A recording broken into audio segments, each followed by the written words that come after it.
So it's finally happening. I'm starting an Ironman account, but I'm going to add a twist to it. I'm going to bring the Ultimate Ironman mode from old school RuneScape into RuneScape 3. So that means we don't have access to the bank at all, and we're going to be grinding out skills without banking, which is going to make for a lot of fun. The main goal at the end of the series, there's two of them, is the final boss title and Questgate. Both two things that I think lead to a lot of intrigue to the actual changes in the game versus what if we were just going for max, it would be kind of boring, and I've already maxed a lot of accounts. I've gotten 5.6 bill XP, I've maxed an alt, or I'm about to have maxed an alt, and this is just something where I don't want the focus to be on XP, but rather the unlocks that we get with that XP. I went for a female character because you need it for the recruitment drive quest, so it just saves a little bit of GP, but I'll probably switch to a male character after that. And I thought up of the name Persolve because it's a combination of persistence and resolve. So we're like persistencing through the grind, and we're resolving all sorts of problems without having a bank. And it sounds also kind of cool, so I liked it that way, but let's get into the game. So there we are, we got in. I'm going to go played very recently because we don't need to do the tutorial. But I'm going to go and set up my interfaces and get everything ready for what I like. And I'll be back when that's done. So looks like we finished off our interface and settings. We have everything basically set up as we want to match what our main account looks like. There'll be some things with edit mode that we'll have to move around when we run into them, but that's future us's problem. So this series is going to be a little bit different than the past ones I make. This is going to be very goal-oriented. So each episode is going to have a specific goal associated with it, and then we're going to get that goal at the end of the episode, or we fail to get the goal, either or. But the idea of, instead of like mashing the clips together until I have like 10 to 15 minutes worth of content, instead it's going to be much more varied, as our goals are going to be pretty wide. So it might be like a 35-minute video, but then the next week our goal might be pretty tame in comparison, so it'll only be a 10-minute video, something like that. But we're going to go ahead and start our first goal, so roll the clip. We have a problem, and it's unnoting. On the OSRS version of the game, you were able to use noted items on a bank, and the game will let you unnote it. Unfortunately, on RS3, using that same noted item on the same bank will bank it, and this is a problem for us. But I have a solution, and they are servants. There are a total of 5 tiers of servants in the game, ranging from being able to unnote 6 items all the way up to 26 items. The 1-minute trip for Rick is way too long to be sustainable, so we're going to go right to 40 construction to be able to unnote 20 items at once, and in only 12 seconds. Let's go get it. So yeah, I did have the option of using the bank to unnote, because it's not actually an official mode, so I can still actually open the bank to do that. But I felt that was a little, like, not true to the mode. So we're going to go ahead and not do that and just be unable to note items until we get to that point. So the very first thing we want to do is get to 5 thieving so that we can get some cakes. So there should be some pompous merchants around here. So we're going to go ahead and do that and get up to 5 thieving. The first of many level ups to thieving. Oh, we got our first strange rock. These are probably going to be really annoying to deal with, because every time we get a strange rock, we lose an inventory spot. I'll probably, when I turn in these thieving rocks, I'll get the bag, the statue bag, and I can put that in my pocket, because I won't be using that for quite a while, as the pocket slot is usually a pretty high level slot. Oh, we got our 5 thieving. So we picked up a Dwarven Army Axe, which it acts as a steel hatchet and a steel pickaxe. So we can skip the early tiers, but it only has the requirement of level 1 to be able to use it in those skills, so it's really nice to have. So to get our 40 construction, we need a lot of GP, about 100k to be exact, but the problem is that getting GP on an Ironman is actually kind of tough.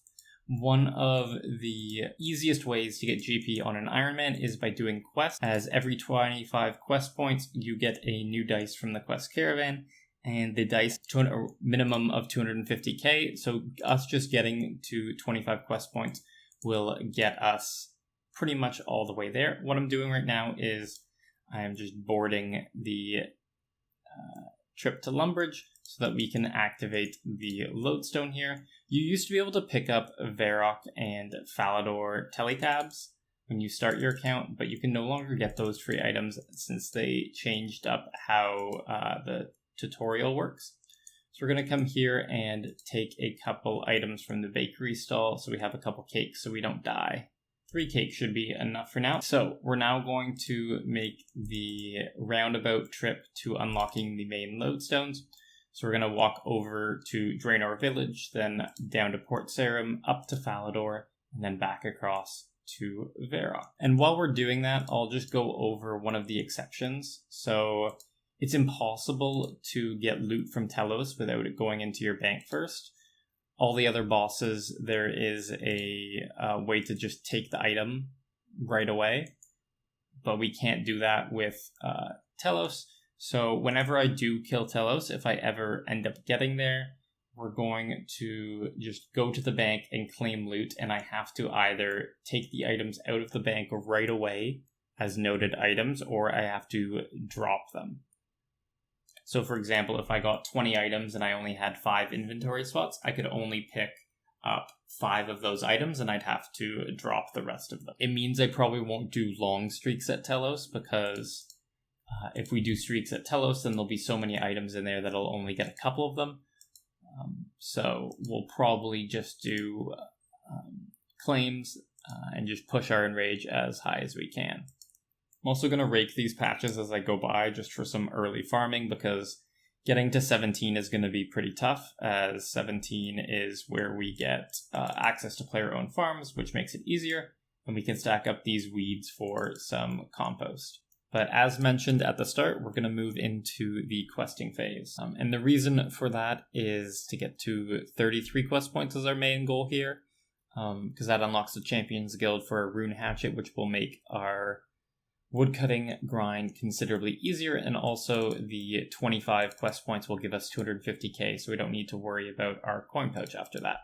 So first quest we're doing is Druidic Ritual. Druidic Ritual is done, 4 quest points for about 5 minutes of work. We also got these 15 Guam and Eye of the Newt. I can't unnote them and I won't be able to for a while, so I'm probably just going to end up dropping them instead of actually using them, but we'll see. There's no point of dropping them yet because I don't need the inventory spot, but they're a very low priority item to keep as it's only like 300 XP, but that got us up to level 3 Herblore and basically unlocks the rest of the skill. We're now going to go do another low level quest that gives a ton of quest points, Ernest the Chicken. I definitely got stuck in here as a kid. I think I spent a week in here trying to figure out how to get out, and then it turns out you can like go out the back door because the home teleport didn't exist yet. I was so scared as a kid. Hey, we saved Ernest. So we have 4 more quest points, and we got 3k coins, which is really nice because it'll help us with charting over to the other side of the map. We also got 300 feathers, which I'm going to keep for future headless arrows. So we spent a third of our cash stack to get to Catherby, which is why we did the Ernest quest. But we're going to go activate the Lodestones here in Sears Village and in RD. So we got 3k more coins and 4,000, or 3,000. We got 3,000 coins and 4 quest points. So we're going to go ahead and do another quest now. We're going to be doing Murder Mystery because it's going to give us, if you look at the rewards, 1,400 crafting experience, and it has no crafting requirements. So we solved it. It was Bob. So that got us up to 11 crafting. About 3 more quest points. We're at 16 of 25 and 2k more coins. The next quest we're doing is Waterfall Quest. It does give a lot of attack and strength experience, so it'll get us up to 30 each, which is really nice. But the big problem is that it's kind of hard to complete as a really low level due to getting hit by the Moss Giant, so it's a little risky, but because we're not hardcore, I'm not too worried about taking the risk. We have all the required items, so let's go ahead and do it. We go Waterfall Quest is done, and that's 30 attack and 30 strength. We also got a lot of items here, which we can just sell to the general store. But that's nice because it jumpstarts us all the way up to Adamant Gear, I believe. Mithril weaponry. So we can go right ahead to Mithril without having to worry about the lower level stuff. So we can sell the Mithril seeds for 3.6k, and sell the gold bars and the diamonds for 6. So we're going to buy a weapon here. We have 11k. So we picked up a Mithril longsword and an offhand longsword. We're going to unsheath our weapons so they look cool. We are now going to do Goblin Diplomacy. So we're also going to put our melee combat XP into defense so we can get our defense up pretty easily, as we'll kill these goblins quite quickly.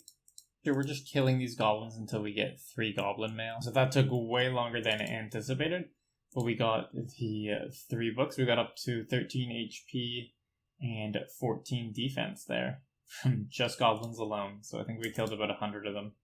There we go, 5 quest points and 200 more crafting XP, which got us to level 12 crafting and 131 total level.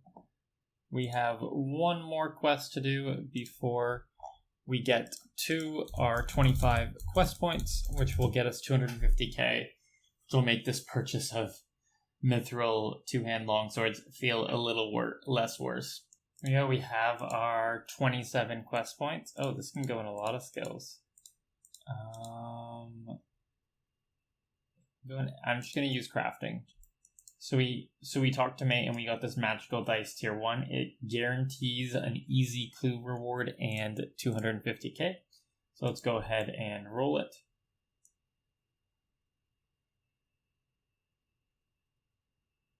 So we got black plate legs H1. I guess I'll keep it. Maybe it's armor temporarily once I hit 25 defense. But this 250k will go into our pouch. So this is going to be our first suicide. Essentially, when we die, our items can be stored at death for 24 hours. So we don't need to worry about banking items because that's going to be like our temporary bank. It's our first time dying, so we get a whole cutscene here. But we kept these 4 items from dying, so we need to get rid of those items. So this would cost us 840 GP to get back. But what we're going to do now is just teleport out of here and go to Falador to do the Recruitment Drive quest, which requires an empty inventory. So when we leave death, our gravestone timer counts down. And then once that timer hits 0, our items automatically get sent to death, where we have to pay GP to reclaim them. So I'm just not going to worry about finding my grave. And this is why we did a Waterfall Quest. You have to punch this guy with 500 damage. And if you try it at level 3, you die. So Recruitment Drive is done, and these 3 lamps are going to give us some nice starting experience. So if we do the prayer one, we get up to level 9. If we do the Herbler one, that'll get us up to level 10. If we do the Agility one, that'll also get us up to level 9, and we're very close to level 10. So I'm just going to go finish that off, as level 10 Agility is a future quest requirement. And 2 laps later, we have 10 Agility. And if we look here, it's now the requirement for the dig site, which is a quest we're going to do relatively soon, but we need to get our thieving up first. While we're here, also, let's talk to Major Mary Rancor and get our Dwarven Army axe back. So we pay our 840 coins, and we get our items back. They put them in the same slot they were when you died as well, which is nice. We'll be using this a lot in the future. It's just a way to store some items until we get some other way of storing some items, but the danger with it is if we double die, so if we double grave, then we end up losing all the items that were stored in death, so it can have a real big consequence. So we finished the Buyers and Sellers quest, and it gave us 525 XP, which got us up to 10 thieving, which allows us to pickpocket farmers. But we're just going to stick here and pickpocket from this bakery stall up until level 15. instead of dropping all the items, I'm going to sell. Just pick up a little GP, and it probably takes just as much time as dragging and dropping them out. There we are, 15 thieving, and we also picked up about 7 cakes, so that's nice. But before we go and do some guild doors until 24, we're going to go do the Restless Ghost because we are here in Lumbridge. And it's a good an extra 1,000 prayer experience, so that'll get us up to 16-ish. Restless Ghost is done. And we got the Ancient Bones and the Prayer XP Lamp, so if we bury all of these and do our prayer lamp, we got up to 14 prayer, so that's pretty good. These doors are real easy. I think these ones I don't have the level for. Yeah, you need 35 for that, but we can just do those 3, and we only need to get up to level 24. So what you do is you open the 3 of them, you hop worlds. So we're going to start at the top, and then slowly make our way down the world list until we have 24. There we are, 24 thieving. And we're 800 XP away from 25, which is what we need for dig site, but the second caper in the Thieves Guild will give us 1k, so that'll just get us there and we don't need to bother training. So that caper is done. We got 1,000 thieving experience, which got us up to level 25, and we now have all the levels we need for the dig site quest. So we're going to go ahead and do the Archaeology tutorial to get the quick teleport here to make the dig site quest a little bit easier. Hopefully this doesn't take as long as it did on my minimal maxing account. I was here for I want to say 15 minutes of digging to get the Zeros insignia. I got it on the 3rd try. There we are. So the dig site quest is done, which got us up to 31 mining and 17 herb lore. On top of that, we also got 2 gold bars and 2 quest points. But the big thing is getting our mining up. So normally after doing this quest to start smithing, you would do the Knight Sword quest, but it requires an iron bar, and there's no way to get it anymore post mining and smithing rework. So what we're going to do is we're going to go mine copper and tin until we have enough bronze bars to get to level 10. Before we go ahead and get up to 10 smithing, we're going to do all these basic challenges to unlock our regular daily challenges. So we just need to kill some cows and bury their bones, and we go handed in all 5 of them, which is really nice, and we ended up getting a bunch of different dailies here. And now we'll get a new daily challenge every day. And we're probably going to go ahead and do this prayer one before the end of the day today, because prayer is a very valuable daily to us. So we're now at the stage where we're looking at mining and smithing, and it brings up another potential issue. So the ore box or ore material metal storage is another one of those things where the skill is just balanced around the fact that you have it. If we wanted to make an Elder Rune Plate Body +5, you need to have 80 Elder Rune bars inside the metal bank. And same with +4. At +3, you can make 20. So it just kind of locks out a large portion of the skill. So I've decided that we're going to go ahead and use this, as it's not the main bank, and Old School and RS3 each have their own versions of things that make it possible. For example, Old School has the looting bag, but on RS3 we don't have a looting bag. So this is just our, our benefit of playing RS3 is being able to use the ore and bar storage here. It's just another one of those things where it's too core to the skill, and it just can't be done without. So we're going to go ahead and make 2 bronze bars. So what this will do, it'll allow us to store a lot of ores in our inventory, and we're going to be mining here until we have 71 of each tin and copper. So we're going to make 1,500 bronze arrowheads, and then the rest we're going to turn into bronze plate bodies so that we can sell them to shops. So we reached our 10 smithing. We have this one last item to make. Booyah. And we're going to go to Lumbridge now to sell all these items, as we can't alch them yet, and dropping them would be a bit of a waste. So each bronze plate body sells for 125 each. a lot there. We got like 2k GP. And if we just pop into Hank's store, we can get another like 11,000 feathers that are just going to sit in the bottom of our inventory for quite a while. Just wanted to do that because the shop takes a while to recoup itself. So that cooking lamp got us up to 11 cooking. Very nice. And we can now make a red berry pie. So we have 2 chances at this pie. Let's hope for the best. Hey, we made it on the first one. We burnt the second one, so probably a good thing. Knight Sword is done, which will boost us all the way up to level 30 when we use this lamp. Yep, level 30. Which is very nice because we can basically go all the way to Mithril. The only backtracking we're going to have to do is for the steel ore box and also for any sort of fletching needs we need with making steel arrows. But that might be low as we're going to have to make 22,000 headless arrows. So we are now on what is going to be a long grind. We're going to be chopping down trees here south of Varrock, basically until we have all of these headless arrows. So first what we need to do is we need to get up to level 15 fletching so that we can make headless arrows from oak trees so it can be a little more AFK instead of just getting it one log at a time. So that's why we made these bronze arrowheads.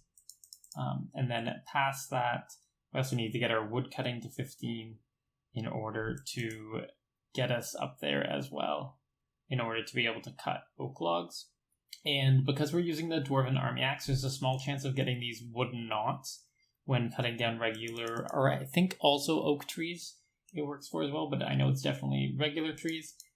So each one of these knots represents 20 crafting experience, so that's going to help us get our crafting up early game, because it's pretty hard to train crafting in the early game until we can do something like tiaras or silver thrill chains or stuff like that, because we don't have the ability to bank, so we don't have the ability to stock up a lot of supplies. But as you see, we got 4 of these unfinished wooden brooches, and that's very nice. And then we can craft the rest of these into arrow shafts.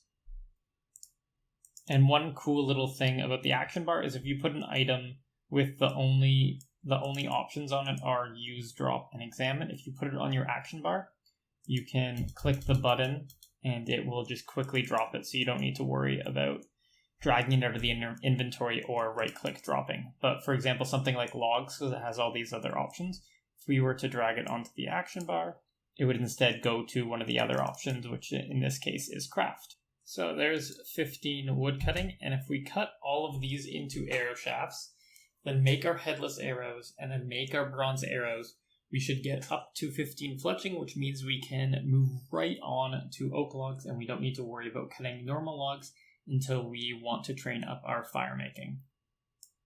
So we went ahead and made all of the bronze arrows, and we got up to 18 fletching, which is really nice. The one thing I do want to do just before I end here, or just before I move on to the oak logs, I just want to get up to 15 fire making, just so that when I go to actually do fire making in the future, I'm just not going to be worried about having to deal with these oak logs or these normal logs again. And the extra couple brooches or unfinished knots that we get will maybe get us another crafting level. So there's 15 fire making. Might as well add this last log to it. But now we can say bye-bye to these regular trees and only chop down oaks now, which will make it considerably more AFK, though our log gainage will be low until we get to a slightly higher woodcutting level. And there's 18, but I'll update you when I'm at like 5,000 headless arrows, I think.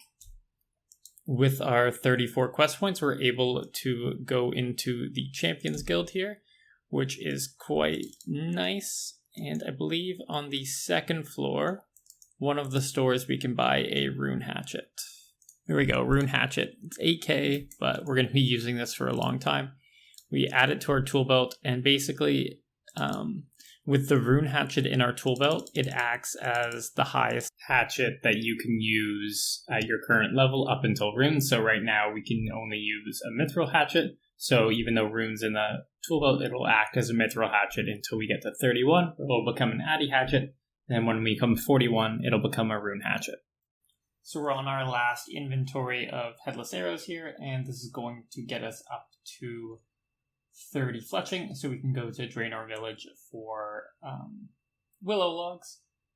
Essentially, we ended up getting a clue scroll here. I'm just going to keep it in the inventory. It's another thing that I might end up destroying, but because we probably don't have the items to complete it, nor the levels. To clear out some inventory spots, we're going to sell all these bronze arrows and the remaining bronze arrow. We did take a little bit of a loss there because the feathers cost GP, but the money we make back from steel and mithril will more than pay for our cost of feathers. At 25 per willow log from arrow shafts, we're going to have to cut about 589 willow logs, so that's going to get us some nice wood cutting experience and some nice fletching experience. The last log has been cut. We got up to 44 wood cutting, and we're currently 33 fletching, but putting these 14,000 or so headless arrows on should get us up a couple more levels, because it's like 1 XP per, so we'll gain like 14,725 XP, so it puts us up to like 33k, which should be like 38, 39 maybe, but let's see. So we just finished off the last of our feathers, and we ended up with 21,505 headless arrows, and we got up to 39 fletching. So what we're going to do now is go mine some coal and iron to make enough steel bars to get enough to get enough steel arrowheads in order to get to 45 fletching. So we've got our 73 steel bars, which we're going to turn into our steel arrows, which will get us up to 45 fletching. So we've made our 55-50 steel arrowheads, and now we get some OP gains with our fletching. From that, we got to 36 mining and basically 34 smithing. I really like that they extended the timer up to 20 crafts now, so it can be reasonably AFK the last couple crafts here, as we'll get ourselves up to 45 fletching. Now we can make mithril arrows. One thing is that our compost is ready, so we can fill up all these buckets with compost and then store them in the tool leprechaun. That's 4 farming for all the buckets and all the compost, and then we can rake these again. That's 40 mining, which would allow us to move on to Addy rocks, but we still need to get our smithing up to 40 and 2, our fletching up to 60 before we can move on. So we just went ahead and mined 120 mithril bars worth of ore.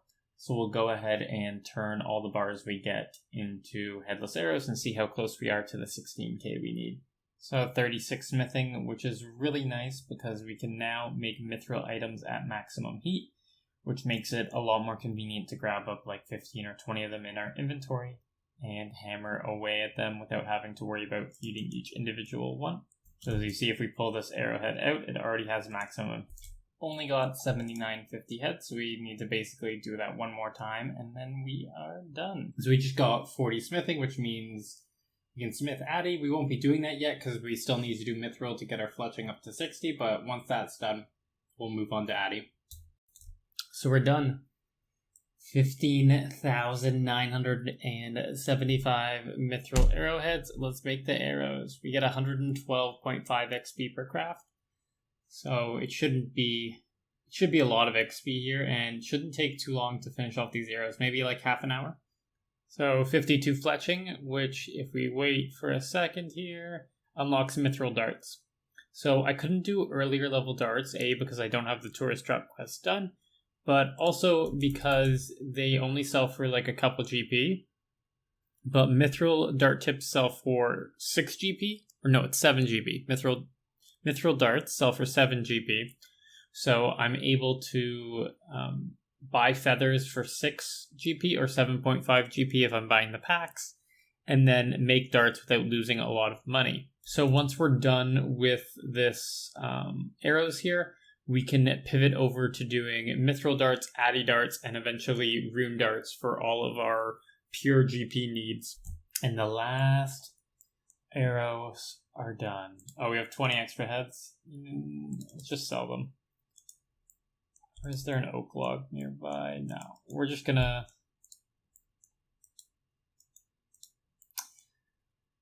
So we're gonna cut 1 oak log, then we're gonna buy 20 feathers, and we're gonna make the final 20 arrows. Normally I would just bank those arrowheads for later, but we can't use that. I haven't even clicked on a bank yet, so I'm kind of afraid to click on one in the future, because if I do that, I'll be like, damn, I've opened the bank. The real reason why I did this, or one of the motivations for doing this, is we can now sell these arrows. So the steel arrows sell for 13 GP each, and the mithril arrows sell for 22 GP each. So if we sell all the steel arrows, that's 72k. And if we sell all the mithril arrows, that's 351k. So we're up to almost 500k GP, and we only got the 250k from the dye. So essentially we made 250k while we were getting our fletching up. Let's go buy a house now. So we went into Falador to get a house. So it turns out that they moved the plank maker for the tutorial out of Taverley and into Rivington. But that's really nice because there are 1, 2, 3 oak trees right beside the portal, and then another like 3 or 4 down there. So you can just go in and out without having to worry about a lot of things. But we're going to go into our house, and we have some regular planks here. And when you're using regular planks, you need to use nails, and it takes a lot longer to do. So we made 75 mithril nails, hopefully. That's enough to get us up to using oak planks, which I think is... What's the first thing we can make with oak planks? 14 construction?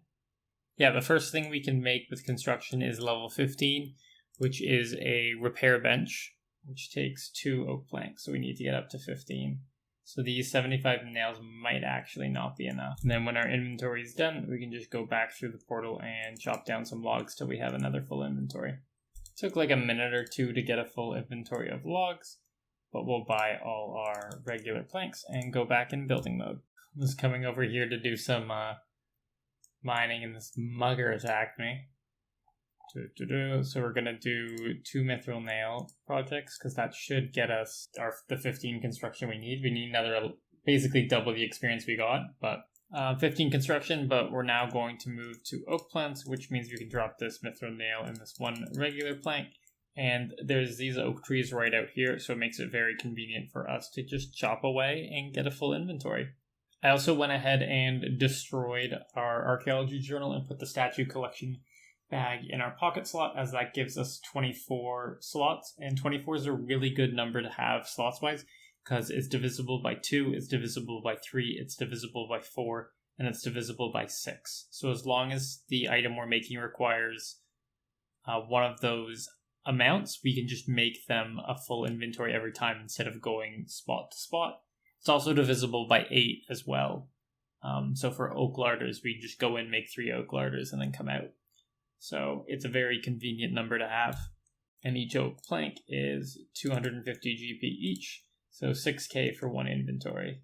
And now we'll pretty much exclusively be making oak items all the way up to level 40. So we need 34,000 experience, and each one gives us 60, so it's like 600 to 700 oak planks that we're going to need to chop. So we just hit 22 construction. And we can now put a new room in here, and we're going to buy a kitchen. I don't know why I bought a kitchen. I needed the dining room. Hopefully we can still build another room. Build the dining room right here. And now we should be able to make oak dining tables, which are 4 planks each, and have no extra menu. So we can do this basically until 31, where we'll make oak carved tables. And that's why like the 24 works so well, because I went to a 2 item, I went to a 4 item, and there wasn't a problem. And I could even do chairs, which are a 3 item, and it wouldn't be a problem. 45 woodcutting. I don't think I'll ever cut a maple tree. I'll probably primarily finish off fletching with smithing. And there's just no reason to get those unless I need it for a quest. So now that we're level 31, we can make these carved oak tables, which give us 360 XP each, and we only need to make 4 per inventory. Again, that 24 is paying off. So now that we're 33, we can make oak larders, which take 8 planks. So again, 24 is divisible by 8, so we can make 3 of them without having to move around. 24 is really the best number. So we finished our last larder and we're 200 XP off, but because we have to build a bed anyway, I think we actually need 2 bedrooms. So we need to build 2 beds, and each bed takes 3 oak plank and 2 bolts of cloth. You know what? I'll make him a large bed, so I'll get 5 now.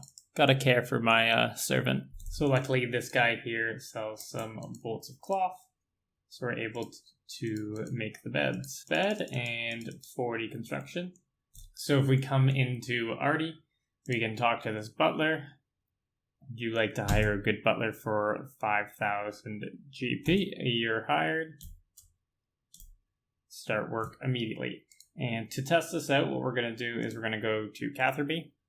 So we're talking to our Hein, and we're going to buy some pineapples from him. So I believe we just use the item on the butler, and we have him unsert. We'll say 15. So he's gone, and waiting for him to come back. And there we go, we have 15 unnoted pineapples. So if we come up here, we can use the pineapples on this compost bin, and it will close once it's all filled up, and we'll get super compost out of it instead of regular compost. And let's close that to get it to start fermenting. 93 points in our first cache. Not terrible. And that got us, I think that'll get us to level 16. Yeah, level 16 right away. So we skipped a lot of early levels, and we'll be caching all the way up to level 80, which is our goal to unlock invention there. So with that, we are done episode 1. We finished our goal, we got our butler, we unnoted some items, and we got all the way up to 468 total. It's kind of funny because, like, if you wanted to show progress on the account, you'd have to, like, show the entire bank and everything, but, like, in this small little area is everything we own right now. So it's a little crazy. If you like the series, give a like to the video, subscribe if you like the type of content I'm creating, leave a comment if you have a question down below about the rules or anything that you think of or strategies we're going for next. The next episode is going to be focused heavily on questing. I want to get pretty much all of the early game quests done. So that way, 1, we get a lot more cash stack with our dice. 2, we also end up getting early levels in pretty much every skill, because still to this day, the best way to train skills is from quests. And yeah, have a good one, and I hope you enjoyed watching this as much as I enjoyed making it.